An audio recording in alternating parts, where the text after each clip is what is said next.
right, everybody. We thank you all for being here. I'm Anthony Presley. I'm the Executive Director at Druid Heights Community Development Corporation, and I am so excited. I'm going to try to contain myself. I'm going to try.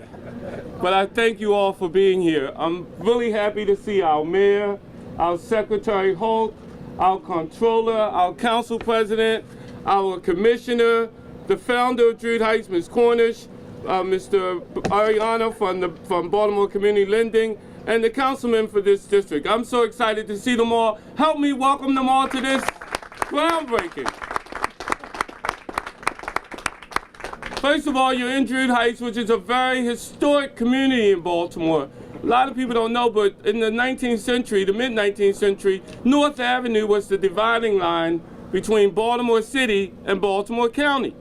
So this was that community where the more affluent African Americans lived in 3-story Victorian homes up along Druid Hill and McCullough Street. This is that community that hosted Pennsylvania Avenue and all the life in our communities, even through the period of segregation.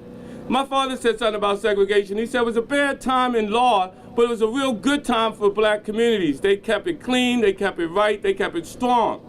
Druid Heights was one of those communities, and after the King riots, it came down. Our job at Druid Heights Community Development Corporation is to build it up, and watch us do it. We're gonna build it up. We're gonna build it up. And to help us build it up, we are so pleased, ladies and gentlemen, and when I say this, I really mean it. The mayor has been one of our partners, and so has the Secretary of State. They've given us funds to stabilize properties in our community. They've given us funds to create a new facade for the business district up in the 2400 block of Pennsylvania Avenue. And a lot of this change is coming on behalf of our mayor and our Secretary of State for the Department of Housing. So first, we're going to give a big warm welcome to the mayor, and following her will be Kenneth Holt, the Secretary from the department. Give it up for the mayor, everybody. Thank you, Anthony. I am so glad to be here with all of my partners, Secretary Holt, the President of City Council, Jack Young, certainly our Comptroller, Joan Pratt, and our wonderful councilman as well, Leon Pinkett, and all of those who are gathered. Let me just say, this is important to this part of the city. And you heard a little bit about the history, but I can tell you, we've got a lot more work to do. This is phase 2. As I come up Pennsylvania Avenue and you try to remember the stories that have been told about Pennsylvania Avenue, the entertainment capital for the African American community back in the day, and you see the changes that have taken place here, we're going to bring it back. But that means investment in this area, and that's why we created, Secretary Holt, our $55 million investment fund.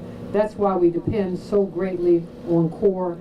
Yesterday, we were up in Park Heights looking at the investments that need to be made there and the investment that the state is making. You know, communities are more than just townhouses and homes and people. It's stores and commercial districts that meet the needs of those communities. So while we're working on this effort, we've got a lot more to do. And I'm excited. You know, we started out with the 17 townhomes. We now have 20 more townhomes that are being built. But how we create real community in this neighborhood is important. Churches have to play a role. Businesses have to adhere to the needs of the community. And, you know, it's not about sodas and potato chips. It's really about feeding and fitting the needs of this community. I wanted to take a moment to acknowledge an article that I read earlier, Klaus Philipson did, about our investment fund. It challenges us to think outside the box in terms of what we're doing with these communities. So again, I want to thank everyone who's engaged. And Jackie, thank you for being steadfast and continuing to be a part of this effort. Mr. Braverman, he really does get what we need to do in these communities and his people. You know, we separated housing and community development away from the housing authority because we knew we needed this kind of concentration on neighborhoods. And so we're really focused, we're excited, we're as excited as you all are sitting here, but the work is really still in its early stages. So we ask you all to work with us, to be as committed as you've been over the decades, because you know, one of the things I want to remind folks, because we talk about affordable housing and those kinds of things and meeting the needs of the communities, but I just want to remind people, and you see them sitting here, they're folks who lived in this community for decades. they don't have any intentions of going anywhere. And it's not about being poor. It's about owning my home, having invested in this neighborhood for decades. They've been waiting for the change. And this is a change that people want to see. But they want to see whole communities stand up and support themselves. They want to see businesses that are responsive to the neighborhoods. And that's what we're striving for in this part of the city and in every part of the city of Baltimore. You know, when we lift the lease, we lift all, and I'm talking in terms of communities. You know, we reopen Shake and Bake, just the roller skating rink, because we know that mediocrity is not acceptable. We want the very best in this neighborhood like we do in every other neighborhood in this city. So again, you all, thank you. Those of you who've invested and stayed, thank you. For those who will come and be a part of this, thank you to our agencies. Thank you, Jack, for persevering and understanding the importance of neighborhoods, and our comptroller. And Ken, I can't thank you enough. I know that we're signing the core bill, Jack, just as we stand here. In about another hour, we're signing the core bill. That's additional dollars to renovate neighborhoods and communities. And again, thank you all for being a community that believes, holds on, hope is here, and hope will stay alive because you all are invested. Thank you again. Yeah.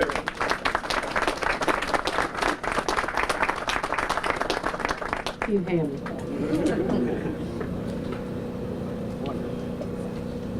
I was saying around here is community is everything. Next, the Secretary, Kenneth Hope. Welcome them, everybody. Well, good morning, everybody. On behalf of Governor Hogan and Lieutenant Governor Rutherford, I'd like to express my thanks and my great admiration for the decades of commitment to improving this community. Jackie, I just met a few minutes ago. I was astounded to learn that it was 1974 when she created the organization, and I suspected she was a baby. Yeah. But all it takes is perseverance and a lot of passion and a lot of capital. And I'm proud to say that the governor and our administration is passionate and committed to renovating Baltimore City, to bringing back all of the greatness that we know exists. And some of the money is, I think, extremely hard to come by. But once the commitment is made, I can tell you that there's going to be significant ongoing capital available for the city of Baltimore. One source is going to be the private sector, and the federal government created something called opportunity zones. Baltimore City now has 42 opportunity zones identified. These 42 zones will receive significant private sector capital to be leveraged with the state and the city capital. And what's available from the state? We have the Baltimore Regional Neighborhood Initiative, which received a very large increase from the governor and the General Assembly. We have the Community Legacy Program, which also received a significant increase in this round of funding. And then Project Core, which the mayor referred to. Project Core is a $75 million state commitment and a $25 million city commitment. And of course, there's a lot more on top of that. I'm glad to see that.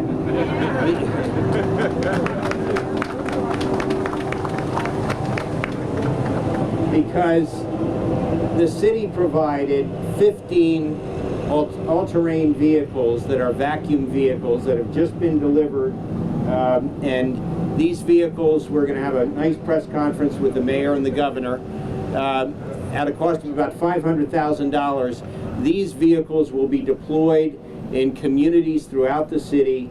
There will be ownership taken by the community groups to keep Baltimore beautiful. The Be More Beautiful program and the Keep Maryland Beautiful program are working together. Sometimes it's very small things, and I believe that when we build beautiful projects like this, we have to keep our streets clean, we have to keep our grass mowed, we have to have parks and good commercial and retail opportunities, and all this is coming together right now. So my thanks to each and every one of you, because I believe that you're the reason it's happening, and I look forward to working with you in the future. Thanks so much. I just wanted to say something because I don't know if everybody understood. When he said 42 out of 44 opportunity zones, and this is a part of that. Yay! The state has to select the opportunity zones. And because we got on top of it very early in January, thank you, Pete, and we submitted our proposal to the state, and the state selects. And we probably have more opportunity zones than almost anywhere else in the state. But we did it great. And because there is this commitment to help us renovate and change our city, 42 out of 44 neighborhoods have been selected, and this is one of them. Thank you. Thank you. Yeah.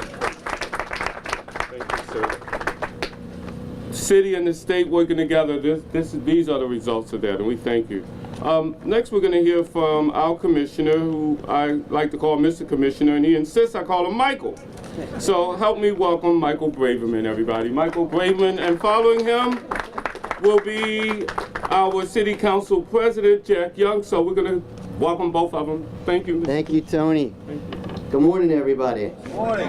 I want to join with Mayor Pugh and everyone in thanking Tony Presley and Jandre Jennings. Where are you, Jandre? Thank you. Druid Heights CDC for their dedication and commitment to this community. It has been, I think, and Jackie, I think we go back to maybe 1988. So this work is really a life's work. And it's been an honor to be on that path with everybody in this room for all these years.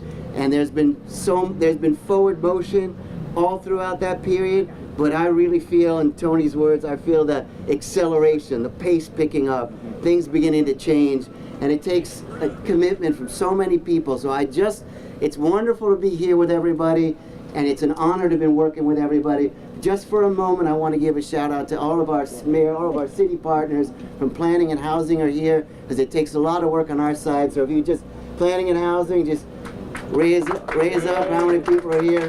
We're working on this for I don't know how long. And a special shout out to Wendy Redfern, who didn't raise her hand. Wendy, Deputy Commissioner for Development at Department of Housing and Community Development. So Druid Heights CDC has been around, thank you Jackie, for 40 years. And as Tony pointed out, a community with a rich historical background and the mission to accelerate the revitalization of this neighborhood. And we know that this is Mayor Pugh's vision to accelerate the development of our communities, to provide new resources to ensure that that happens, and to build a dedicated team to make that happen. And I also wanted to say we're very thankful not only to have Jack and Leon on the team and BCO lending money, but and our controller, who's got to approve every one of these deals, and I think and understands that what it's about at the end of the day is the new home ownership here, the new rentals we expect. Is not just here, all the way out to the 2200 block of Druid Hill Avenue, where our state partners have provided funds to do needed demolition to create a new park, but also needed stabilization to create new affordable rental home ownership opposite this new park. So we have a state secretary who understands and is committed to what we need here in Baltimore. And all that makes a difference at the end of the day, and all that is about the momentum that we're feeling now. So Mayor, it's great to have a mayor with a bold, ambitious, pro-neighborhood plan and the strategic vision to get things moving. And the groundbreaking today is another turning point. So it's just simply my honor to be working with everyone and my privilege to be here to congratulate you all today. So thank you so much, and there's so much left to do, and I look forward to Wendy doing it with you. Thank you. You know, I was worried about time, but hey, you all are in Druid Heights, so relax and make yourself at home. We're not going to worry about time. We're just going to keep it moving. But in all due respect, as I bring up the council president, I want to say his fight for young people is not about districts. We have a whole lot of young people in this community. So thank you, Mr. President, for being here. Keep up your fight for our young people in the city. And you all help me welcome Council President Bernard Jack Young. I thought I was going to get my own separate love. Well, anyway, good morning to everyone. I'm so happy to be here.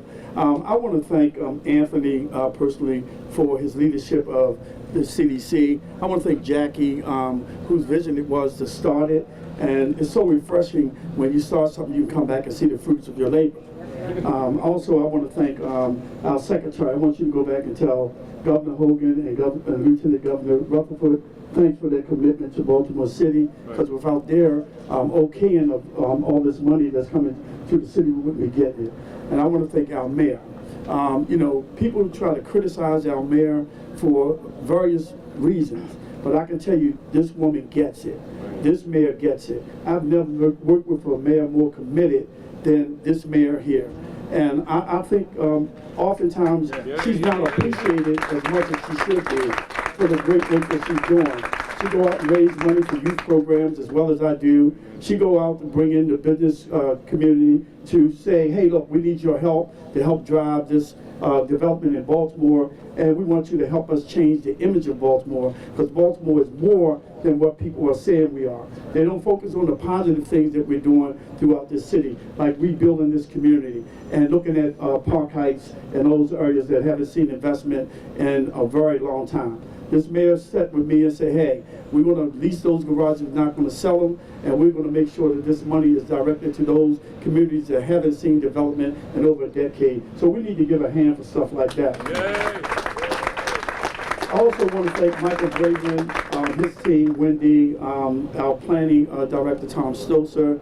And I also have to give a shout out to Walter Horton. He has a great role to play in all of this, and I want to thank him for his commitment as well.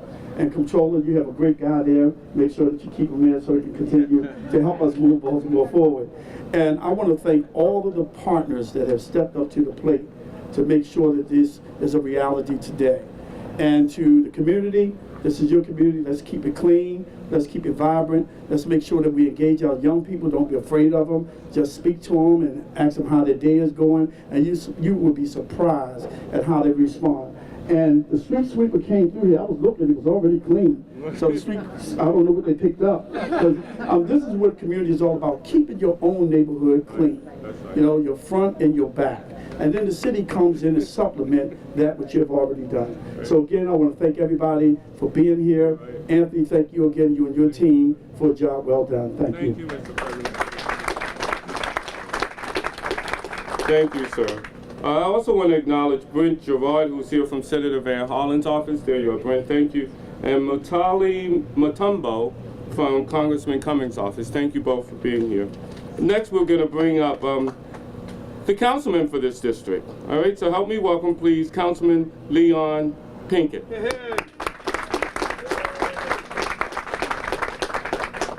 Thank you, Tony. And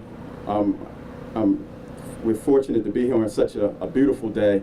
And I'm not talking about the weather. A beautiful day where we come in to celebrate yet another development in the Druid Heights community. And you know, as I was sitting there thinking, you know, what else could I say? Most of everything has already been said as it relates to development. But when I was looking out into the audience and I see individuals like Arlene Fisher from the State Central Committee and Wanda Best from Upton, this work in communities like Druid Heights is sometimes unappreciated work. Because it takes longer to develop in communities like this than other communities. And so I really wanted today to come and celebrate, you know, those who have endured through time, the patience that's necessary, the commitment that's necessary to redevelop communities like this. And I'm glad I did this, but I'm kind of disappointed because, you know, anybody that knows Anthony is that, you know, you never have an event without a poem. And so I was just like, you didn't bring the poem. So I figured I would bring the poem since I didn't hear anybody else bring the poem. And this, for me, this poem speaks to the dedication and commitment that's been exhibited by Druid Heights CDC, birthed by Ms. Cornish, and then continued to be led by Tony Presley. And Tony, you came at a critical time in this organization. And for the future of this community, and you should be commended for the work that you and your team have continued to do. And you don't do this work unless you have a calling. So the name of the poem is The Calling. A voice much greater than my father's so loudly shouted my name, with more clarity and authority, called from wherever it came. It cried like a clap of thunder, and it echoed like an endless sky, with force that made me wonder if I'm the beckoned why. So I silenced all around me, and I listened with an unwaxed ear to see what ghost had found me and what words I could hear. This voice that cried with urgency just would not let me free. Its screams were like an emergency, and it continued to call on me. So I trembled in attention, questioning what to do, not knowing what to mention, and especially to who. Should I run to the stranger and admit that I hear a voice, or run away with anger and make another choice? This voice keeps calling, and I don't know from where, and what is more appalling is to know that it is really here, really there. It is not my imagination, and there is no one playing a trick. It speaks to me from the heaven, and it makes me real sick. I cannot stand the pain of hearing the voice any longer, but the more I try to restrain, the voice keeps getting stronger.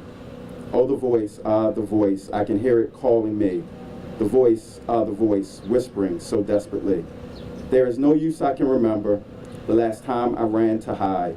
The voice just got louder and started calling from the inside.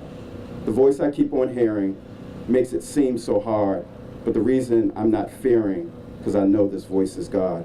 And this was written by Anthony Presley, and clearly there's a calling that you have to do this type of work and to do it at the level that Druid Heights CDC has done. And so we thank you for your calling and continued commitment to this community. Thank you. Wow, well, somebody must have a copy of my book. Thank you, Mr. Pinkett. That really warmed my heart. That was powerful. I want to call up next, ladies and gentlemen. And first, I thank you for your patience and your diligence and your being here. And we also have representation from Barbara Robinson's office. Let's acknowledge them as well. And I received a call from Delegate Keith Hayes this morning. He's in Annapolis signing a bill, and so is Barbara Robinson. But let's keep the program moving by calling on a friend of ours. He's President and Chief Executive Officer at Baltimore Community Lending. His name is William Ayano. Help me clap for him, please. Thank you. Thank you. Thank you. I've been amazed that I've been asked to back cleanup after this very, very distinguished group of leaders today, but I think it gives an example of what can happen when city, state, and the private sector can get together with a community organization that's got history and power and are striving to continue to rebuild a community that has been through what this community has been through disinvestment over all these years. Baltimore Community Lending has been around for 29 years, providing financing for projects just like this throughout our history. We've done over 4,000 units. We've financed over 4,000 units of affordable housing. This is actually our third trip in this community. This is our third loan to the Druid Heights CDC. We were involved in the Bakersview 1. We're certainly involved here in Bakersview 2. We've made a commitment of $750,000 in revolving funds. So as these houses sell, those funds will continue to be available. We also just announced another program because one of our major missions is to provide capital to underserved community and to underserved people. So we just created a new loan program for small businesses that are otherwise creditworthy that lack equity called Baltimore Business Lending. And I think that as time goes on here with Druid Heights as well as with the other surrounding communities, we'll be having workshops in this area to be able to see how we can provide additional capital to get more businesses to move back to Pennsylvania Avenue. Bottom line is, this is a collaborative effort that both Mr. Presley and Ms. Jennings have worked very hard to get to this point. We look forward to the completion of the project and our continued partnership with the community, providing the financing to make sure that this progress continues. So thank you. I'm learning in this process, and one thing I learned, you always need friends with the bank. But you also need to make friends, and I apologize for not knowing protocol in some of this, But I'm just so honored to have you all here. And speaking of bank, our controller is here, the lady who controls the city bank. Am I right? Can I use that as a definition? But anyway, help me please welcome with some remarks the controller, Joan Pratt. Thank you.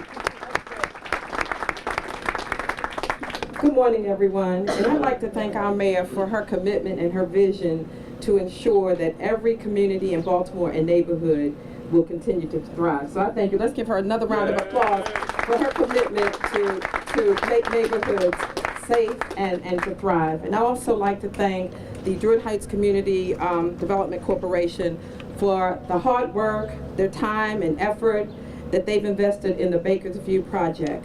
Druid Heights Community CDC has set a standard of leadership, foresight, and very careful planning while maintaining its commitment to creating better neighborhoods and communities with exceptional, high quality, and affordable housing.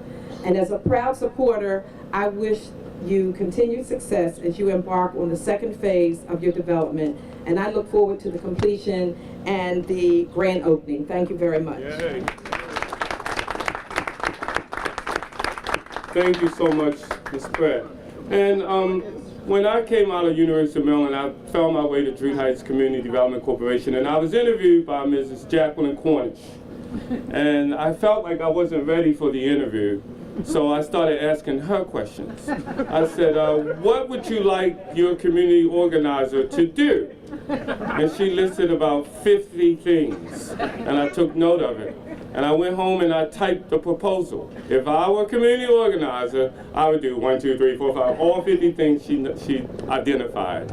And I got the job. And she has been a mentor to me. She's been like a mother to me in the loss of my mother. She's been a rock to the organization, and we're honored to have her still on our board of directors.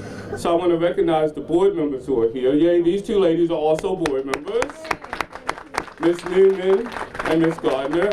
And Dr. Daniels, Ms. Lawson, another board member here. But Ms. Cornish is not just a board member, she is founder of the organization. Ms. Quill started the Community Association, and Ms. Cornish started the Community Development Corporation. So after her remarks, I'm gonna ask that you all stick around. We're gonna have Dr. Daniels do a prayer on the ground. Then we're gonna shovel some dirt and wait for new families to come, okay? But first, help me welcome Mrs. Jacqueline Cornish.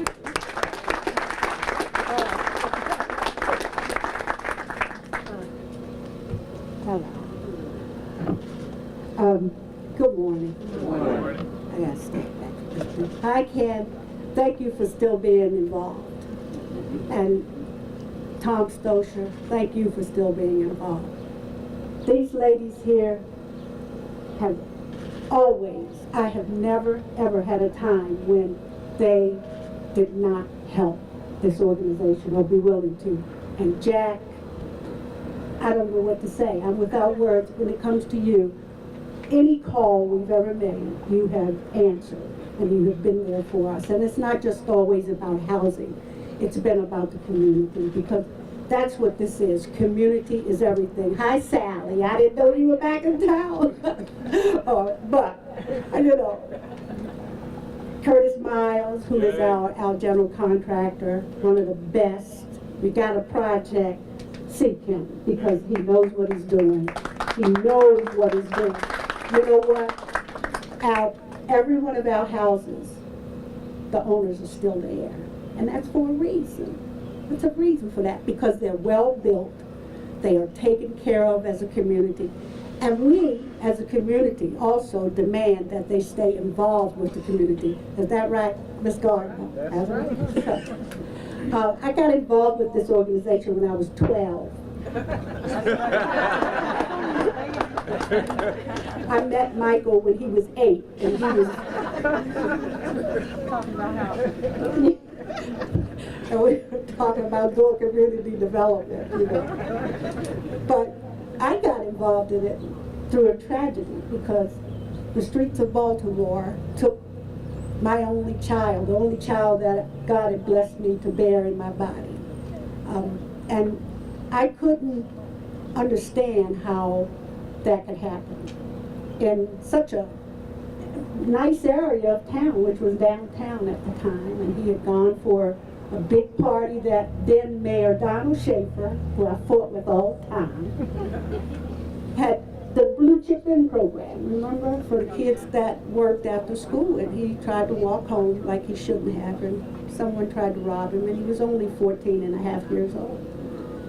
And that, to me, has always been my driving force, to see that communities, especially the one I lived in and the one that's next to me and the next one and the next one, became safe for our children, a nurturing place for our children, a place where they could learn, a place where they could grow, and a place where they may want to stay after going away and coming back from school. And it's going to happen. It's happening now. I see it, and I thank God for it. I thank God that we have the partnerships that we do, how the state steps up. Secretary Holt said he just met me. He's met me 5 times. And I know I look different every time I see him. But Lord, you know. I look better and better. Just say it. Just say it, you know, I know, you know. So, but, oh my goodness, and Travis over there, you know, I could pick through this whole crowd, and I won't do that, of people who have always been stalwarts in the community. Marion Blackwell over there, who, you know, has just, for the Upton community, she's always, as long as she's been there, had stood by for that community to make sure that it was a good community. And she's still there doing the same. And so, you know, to make a long story short, oh, there's Walter. I didn't know he was there. Do you know Walter Horton? Oh, yeah. We grew up together. I was his babysitter. Yeah.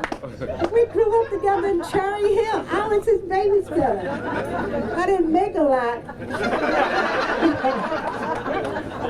But, you know, we had a good time because we played more than anything. I didn't know he was here. God bless.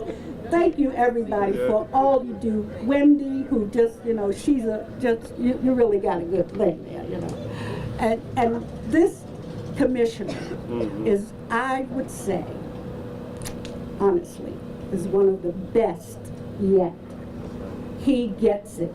She gets it. He gets it. She gets it. He gets it. You get it. They get it. They get what it is when we say community is everything. They get it. Klaus, thank you. Thank you, I love Klaus, and I'll tell you why. He's not just an architect, he's a teacher. He teaches as he goes along with the staff. We've got new staff there, and some of them weren't so aware of you know, architecture. He teaches as he goes along. And so you, Doug, I called you Ken, but it's Doug Kennedy, so I got close. Anyway, but thank you, everyone. Thank you so much. Thank you, University of Maryland, the School of Architect and Design, off the chart.